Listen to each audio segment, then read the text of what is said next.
ಎಲ್ಲರಿಗೂ ನಮಸ್ಕಾರ. ಬನ್ನಿ ಫೆಬ್ರವರಿ 2026ರ ಸಂಖ್ಯಾಶಾಸ್ತ್ರದ ಬಗ್ಗೆ ಮಾತಾಡೋಣ. ಈ ತಿಂಗಳು ತುಂಬಾನೇ ವಿಶೇಷ. ಯಾಕಂದ್ರೆ ಸೂರ್ಯ ಮತ್ತು ಶನಿಯ ಪ್ರಬಲ ಶಕ್ತಿಗಳು ಒಟ್ಟಿಗೆ ಕೆಲಸ ಮಾಡ್ತಿವೆ. ಹಾಗಾದ್ರೆ ಇದು ನಮ್ಮ ಜೀವನದ ಮೇಲೆ ಹೇಗೆ ಪರಿಣಾಮ ಬೀರಬಹುದು ನೋಡೋಣ ಬನ್ನಿ. ಹಾಗಿದ್ರೆ ಫೆಬ್ರವರಿ 2026ರಲ್ಲಿ ಗ್ರಹಗಳು ನಮಗಾಗಿ ಏನು ಸೂಚನೆ ಕೊಡುತ್ತಿವೆ?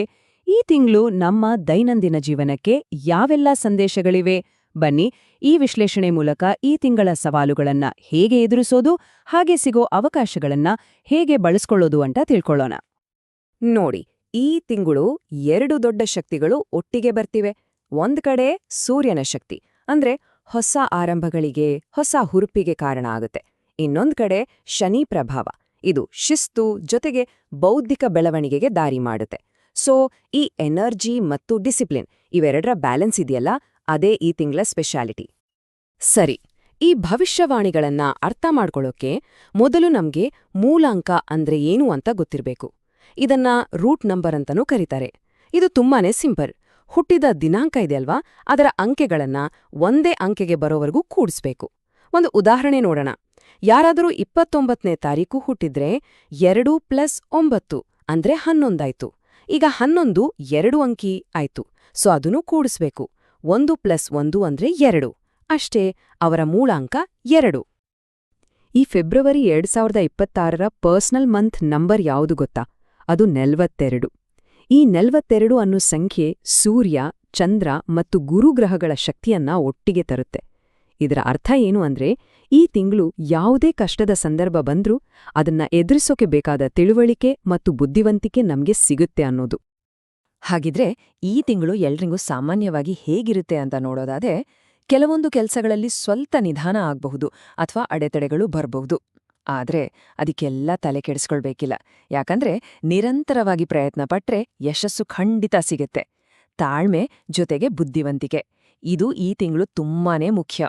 ಇನ್ನು ಕೌಟುಂಬಿಕ ಜವಾಬ್ದಾರಿಗಳನ್ನ ಚೆನ್ನಾಗಿ ನಿಭಾಯಿಸ್ತಾರೆ. ವಿದ್ಯಾರ್ಥಿಗಳ ವಿಷಯಕ್ಕೆ ಬಂದ್ರೆ ಒಳ್ಳೆ ರಿಸಲ್ಟ್ಸ್ ಬೇಕು ಅಂದ್ರೆ ಸ್ವಲ್ಪ ಜಾಸ್ತಿ ಕಷ್ಟಪಡ್ಬೇಕಾಗತ್ತೆ. ಸರಿ, ಈಗ ಈ ತಿಂಗಳದ ಒಂದು ಪ್ರಮುಖ ದಿನದ ಬಗ್ಗೆ ಮಾತಾಡೋಣ. ಅದು ಫೆಬ್ರವರಿ 13. ಈ ದಿನ ಒಂದು ದೊಡ್ಡ ಬದಲಾವಣೆ ಆಗಲಿದೆ. ಶನಿಯ ಪ್ರಭಾವದಲ್ಲಿ ಒಂದು ದೊಡ್ಡ ಶಿಫ್ಟ್ ಆಗುತ್ತೆ. ಅದು ನಮ್ಮ ಜೀವನದ ಮೇಲೆ ಹೇಗೆ ಪರಿಣಾಮ ಬೀರಬಹುದು ನೋಡೋಣ. ನೋಡಿ, ಫೆಬ್ರವರಿ 13ಕ್ಕೂ ಮೊದಲು ಶನಿ ಮಕರ ರಾಶಿಯಲ್ಲಿರ್ತಾನೆ.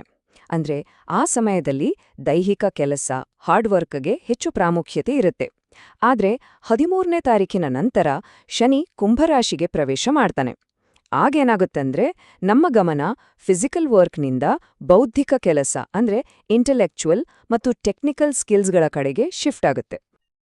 ಈ ತಿಂಗಳ ಪ್ರಭಾವವನ್ನ ಇನ್ನಷ್ಟು ಚೆನ್ನಾಗಿ ಅರ್ಥ ಮಾಡ್ಕೊಳ್ಳಕ್ಕೆ ಬನ್ನಿ ಒಂದು ನಿರ್ದಿಷ್ಟ ಉದಾಹರಣೆ ತಗೊಳ್ಳೋಣ. ಮೂಳಾಂಕ 2 ಅಂದ್ರೆ ರೂಟ್ ನಂಬರ್ 2 ಇರೋರ್ ಮೇಲೆ ಈ ಬದಲಾವಣೆಗಳೆಲ್ಲ ಹೇಗೆ ಪರಿಣಾಮ ಬೀರ್ಬೋದು ಅಂತ ಈಗ ಡೀಟೇಲ್ ಆಗಿ ನೋಡೋಣ. ಹಾಗಿದ್ರೆ ಯಾರು ಈ ಮೂಳಾಂಕ 2ರವರು?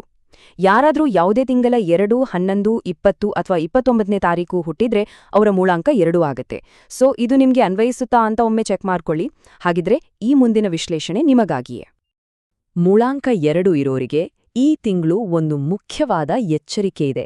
ಅದೇನಂದ್ರೆ, ಗುಪ್ತ ಶತ್ರುಗಳಿಂದ ಸ್ವಲ್ಪ ಅಪಾಯವಿದೆ. ಅಂದ್ರೆ ಕಾಂಪಿಟಿಟರ್ಸ್ ಅಥವಾ ಗೊತ್ತಿಲ್ಲದ ವ್ಯಕ್ತಿಗಳು ನಿಮ್ಮ ಹೆಸರಿಗೆ ಕೆಟ್ಟದ್ದು ಮಾಡೋಕೆ ಪ್ರಯತ್ನಿಸ್ಬೋದು. ಹಾಗಾಗಿ ಈ ತಿಂಗಳು ಸ್ವಲ್ಪ ಹೆಚ್ಚೇ ಹುಷಾರಾಗಿರ್ಬೇಕು. ನೋಡಿ, ಈ ಮಾತು ತುಂಬಾನೇ ಮುಖ್ಯ. ಬಹಳ ಎಚ್ಚರಿಕೆಯಿಂದ ಸಂಭಾಷಣೆ ನಡೆಸಬೇಕು, ಮಾತುಗಳನ್ನು ತಿರುಚಬಹುದು. ಇದರ ಅರ್ಥ ಸ್ಪಷ್ಟ. ಮಾತನಾಡುವಾಗ ಪ್ರತಿಯೊಂದು ಪದವನ್ನು ಯೋಚನೆ ಮಾಡಿ ಆಡಬೇಕು. ಇಲ್ಲ ಅಂದ್ರೆ ಹೇಳಿದ್ದೊಂದು, ಅರ್ಥ ಮಾಡ್ಕೊಳ್ಳೋದು ಇನ್ನೊಂದು ಆಗ್ಬಿಡಬಹುದು. ವಿವಾದಗಳನ್ನ ತಪ್ಪಿಸೋಕೆ ಕೆಲವೊಮ್ಮೆ ಸುಮ್ಮನೆ ಇದ್ಬಿಡೋದೇ ಒಳ್ಳೆಯದು. ಸರಿ, ಹಾಗಿದ್ರೆ ಫೆಬ್ರವರಿ 2026 ಮೂಳಾಂಕ 2ರವರೆಗೆ ಹೇಗಿರುತ್ತೆ ಅಂತ ನೋಡೋಣ. ಕ್ಯಾರಿಯರ್ನಲ್ಲಿ, ಅದರಲ್ಲೂ ಸರ್ಕಾರಿ ವಲಯದಲ್ಲಿ ಕೆಲಸ ಮಾಡೋರಿಗೆ ಪ್ರಗತಿ ಕಾಣ್ಬಹುದು. ಹಣಕಾಸಿನ ವಿಷಯದಲ್ಲಿ ಕೆಲವು ಅನಿರೀಕ್ಷಿತ ಬದಲಾವಣೆಗಳು ಆಗ್ಬಹುದು. ಇನ್ನು ಸಂಬಂಧಗಳ ವಿಷಯಕ್ಕೆ ಬಂದ್ರೆ, ಮದುವೆ ಆಗದೆ ಇರೋರಿಗೆ ಒಳ್ಳೆ ಪ್ರಪೋಸಲ್ಸ್ ಬರೋ ಸಾಧ್ಯತೆ ಇದೆ. ಆರೋಗ್ಯದ ವಿಚಾರದಲ್ಲಿ ಪೋಷಕರ ಆರೋಗ್ಯದ ಕಡೆ ಸ್ವಲ್ಪ ಹೆಚ್ಚು ಗಮನ ಕೊಡೋದು ತುಂಬಾನೇ ಒಳ್ಳೆಯದು. ಸವಾಲುಗಳಿವೆ ಅಂದ ತಕ್ಷಣ ಬರೀ ನೆಗೆಟಿವ್ ಅನ್ಕೋಬೇಡಿ. ಅವಕಾಶಗಳೂ ಇವೆ. ಅದರಲ್ಲೂ ಗೌರ್ಮೆಂಟ್ ಸಂಬಂಧಪಟ್ಟ ಕೆಲಸಗಳಲ್ಲಿ ಯಶಸ್ಸು ಸಿಗೋ ಚಾನ್ಸಸ್ ಜಾಸ್ತಿ ಇದೆ. ಪ್ರಯಾಣ ಮಾಡೋದ್ರಿಂದ ಲಾಭ ಆಗಬಹುದು. ಸೋಷಲ್ ಲೈಫ್ ಕೂಡ ಇಂಪ್ರೂವ್ ಆಗುತ್ತೆ. ಜೊತೆಗೆ ಹೊಸ ಸಂಬಂಧಗಳು ಜೀವನದಲ್ಲಿ ಖುಷಿ ತರಬಹುದು. ಸರಿ, ಈ ತಿಂಗಳ ಸವಾಲುಗಳನ್ನ ಎದುರಿಸೋಕೆ ಮತ್ತು ಸಿಗೋ ಅವಕಾಶಗಳನ್ನ ಸರಿಯಾಗಿ ಬಳಸ್ಕೊಳ್ಳೋಕೆ ಕೆಲವು ಸಿಂಪಲ್ ಆದ ಆದರೆ ತುಂಬಾನೇ ಪರಿಣಾಮಕಾರಿಯಾದ ಸಲಹೆಗಳು ಮತ್ತು ಪರಿಹಾರಗಳನ್ನ ನೋಡೋಣ ಬನ್ನಿ. ಮೊದಲನೆಯದಾಗಿ ಆಧ್ಯಾತ್ಮದ ಕಡೆ ಗಮನಹರಿಸಿ. ಮನಸ್ಸಿನ ಶಾಂತಿಗಾಗಿ ಭೋಲೆನಾಥನ ಆಶ್ರಯದಲ್ಲಿರಿ, ಅಂದ್ರೆ ಶಿವನ ಪೂಜೆ ಮಾಡಿ. ಎರಡನೆಯದು ಬಣ್ಣಗಳು, ಬಿಳಿ ಮತ್ತು ತಿಳಿ ಬಣ್ಣಗಳನ್ನ ಹೆಚ್ಚು ಬಳಸಿ. ಮೂರನೆಯದು ಬೆಳ್ಳಿ, ದೇಹದ ಮೇಲೆ ಬೆಳ್ಳಿಯ ಆಭರಣ ಧರಿಸೋದು ಒಳ್ಳೆಯದು. ನಾಲ್ಕನೆಯದು ಆರೋಗ್ಯಕ್ಕೆ ಸಂಬಂಧಿಸಿದ್ದು, ಚೆನ್ನಾಗಿ ನೀರು ಕುಡಿಯಿರಿ, ಹೈಡ್ರೇಟೆಡ್ ಆಗಿರಿ. ಕೊನೆಯದಾಗಿ ಏನಾದ್ರೂ ಗೊಂದಲ ಇದ್ರೆ, ಕನ್ಫ್ಯೂಷನ್ ಇದ್ರೆ ಒಬ್ಬ ಎಕ್ಸ್ಪರ್ಟ್ ಹತ್ರ ಸಲಹೆ ಕೇಳೋಕೆ ಹಿಂಜರಿಬೇಡಿ. ಕೊನೆಯದಾಗಿ ಒಂದು ಪ್ರಶ್ನೆ, ನಮ್ಮ ಭವಿಷ್ಯ ಮೊದಲೇ ಬರೆದಿದ್ದಾ ಅಥವಾ ಅದನ್ನ ನಾವೇ ಬರೀತೀವಾ? ಯೋಚ್ನೆ ಮಾಡಿ ನೋಡಿ. ಈ ಎಲ್ಲ ಮುನ್ನೋಟಗಳು, ಭವಿಷ್ಯವಾಣಿಗಳೆಲ್ಲ ಕೇವಲ ಗೈಡ್ಲೈನ್ಸ್ ಅಷ್ಟೇ.